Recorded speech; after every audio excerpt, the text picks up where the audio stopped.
Ever thought about it? Chucking it all in, swapping the morning commute for, well, a morning, just you, a few like-minded souls. And an island, a proper, honest-to-goodness island, the kind with coconuts and questionable crabs.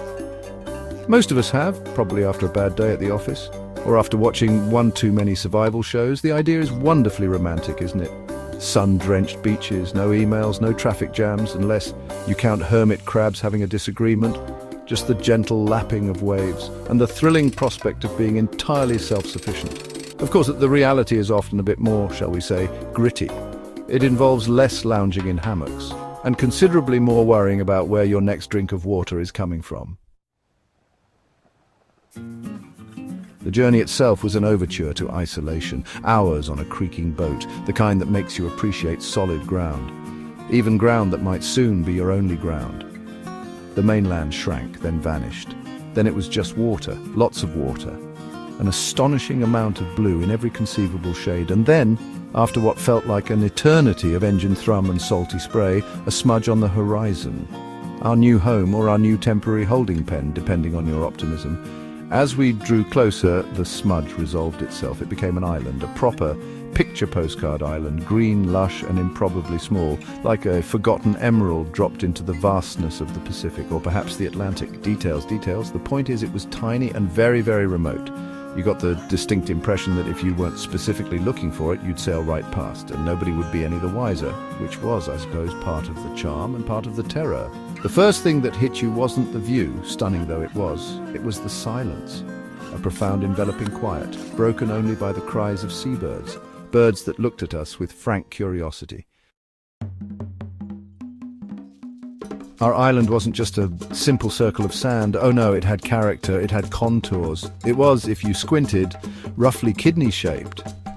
About a mile long, maybe half a mile wide at its chunkiest point. You could walk its perimeter in a couple of hours, if you weren't constantly stopping to gawp at things, or to swat away insects the size of small birds, which, believe me, happened a lot. Especially in the denser, jungly bits. The beaches were lovely, of course, several of them, each with its own personality. There was Long Beach, imaginatively named for its length, Shelly Beach for its abundance of, well, shells, and Windy Point, where the breeze never seemed to stop. Perfect for airing out damp socks, less so for a quiet nap. Inland, the terrain rose gently, forming a sort of central spine, covered in a tangle of vegetation that looked like a botanist's wildest dream, or perhaps a nightmare if you had to hack through it. The jungle heart was a world unto itself, huge gnarled trees draped with vines, ferns the size of small children, flowers in colours so vivid they almost hurt your eyes, and sounds, strange rustlings, unidentifiable chirps and squawks. It was thrilling and slightly unnerving. With just 10 of us, organisation was key, or at least the attempt at organisation. We weren't exactly a crack team of survival experts, more like a randomly assembled focus group. Thrown into an extreme version of a team-building exercise, our first task shelter, we managed to cobble together a few rudimentary lean-tos, using driftwood, palm fronds, and a surprising amount of hope. They weren't pretty, but they kept most of the rain out, most of the time. Daily life quickly fell into a rhythm, governed by the sun and the tides. Mornings were for foraging and fishing. Some of us became quite adept with makeshift fishing spears, others less so. I won't name names, but my fish-catching record was abysmal. We gathered coconuts, wild fruits and edible roots, always with a slight sense of trepidation. Was this one safe, or would it lead to an afternoon of regret? It added a certain frisson to mealtime. Responsibilities were divided, somewhat organically. Those good at building, built. Those good at finding food, found food. Those good at complaining, well, they complained. But mostly people chipped in. There was a sense of shared purpose. We had to rely on each other. There was no supermarket down the road, no emergency services to call. Section 5. Making something from nothing, the art of island DIY. Resources were, to put it mildly, limited. We didn't exactly wash ashore with a fully stocked hardware store or even a decent multi-tool. So ingenuity became our most valuable commodity. Need a container, a large shell or a hollowed-out coconut. Need rope? Weave it from plant fibers. Itchy work, but surprisingly strong. Need a cutting tool, sharpen a piece of rock or a sturdy shell. It wasn't exactly surgical steel, but it did the job, eventually. Fresh water was the big one, the constant worry. We found a small, trickling spring inland. After much searching and a few false alarms involving suspiciously damp patches of ground, guarding that spring became a sacred duty. We devised a system for collecting and storing water, using large leaves, bamboo if we could find it and cut it, and our few salvaged containers. Every drop was precious. You never truly appreciate tap water until you don't have it. Trust me on this. Shelter improvement was an ongoing project. Our initial lean-tos were rustic. We gradually learned to make them more weatherproof. Section 6, Alone Together, the strange comforts of isolation. Isolation is a funny thing. You crave it sometimes. Dream of escaping the noise, the crowds, the endless demands of modern life, and then you get it. Proper, unadulterated isolation, and it's a lot. The sheer emptiness of the horizon can be daunting. The knowledge that you are days, weeks from anywhere resembling civilization, it presses in on you, especially at night, when the only sounds are the ocean and your own thoughts. There were moments of profound loneliness, even surrounded by 9 other people. You'd miss trivial things. A decent cup of tea, your favorite book, the mindless chatter of a television. You'd miss important things too. Family, friends, the comforting anonymity of a bustling street. It was a strange paradox. To be so intensely together, yet to feel so utterly alone at times. The island was our world, but it was a very, very small world, yet there was a flip side, a peace that settled in. Once the initial shock wore off, the constant hum of anxiety that underpins modern life began to fade, replaced by more immediate concerns.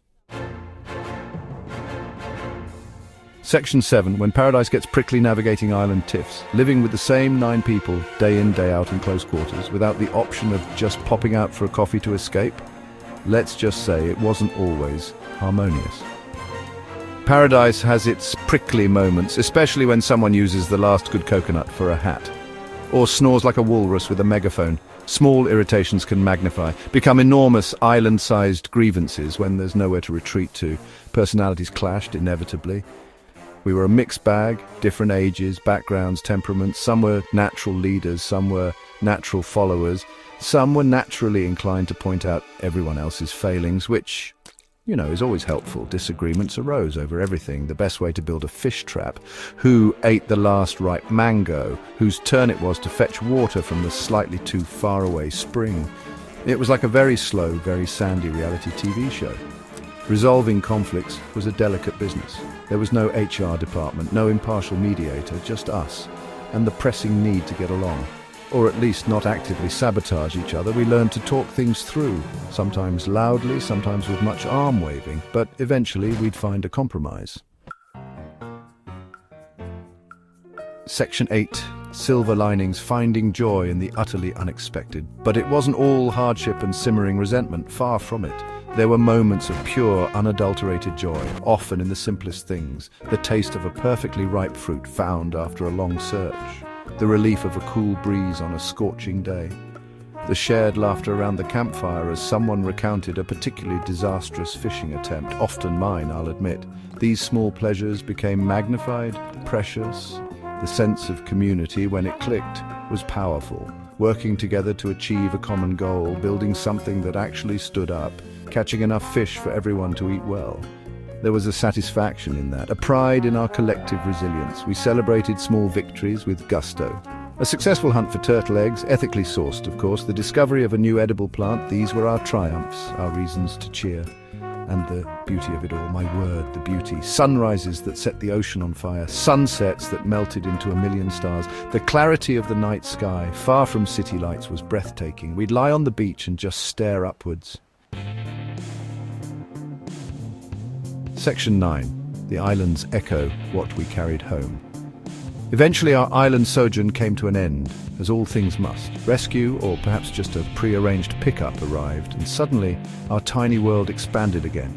Back to the noise, the hustle, the overwhelming choices of modern life. It was a shock to the system. Like emerging from a dark cinema into bright sunlight, disorienting and a little bit sad. Leaving our little kingdom felt strangely bittersweet. What did we take away from it all? Besides a deep tan and an aversion to sand in our sandwiches? A new perspective, certainly. on what's important, on what we truly need to survive, and what we need to thrive. Turns out, it's less than you think, and also less stuff, more connection, less convenience, more resourcefulness. The things we once took for granted, a hot shower, a soft bed, a stocked fridge, now seemed like incredible luxuries. The island taught us about ourselves, our limits, our strengths, our capacity for both kindness and crankiness. It showed us the power of community, the resilience of the human spirit.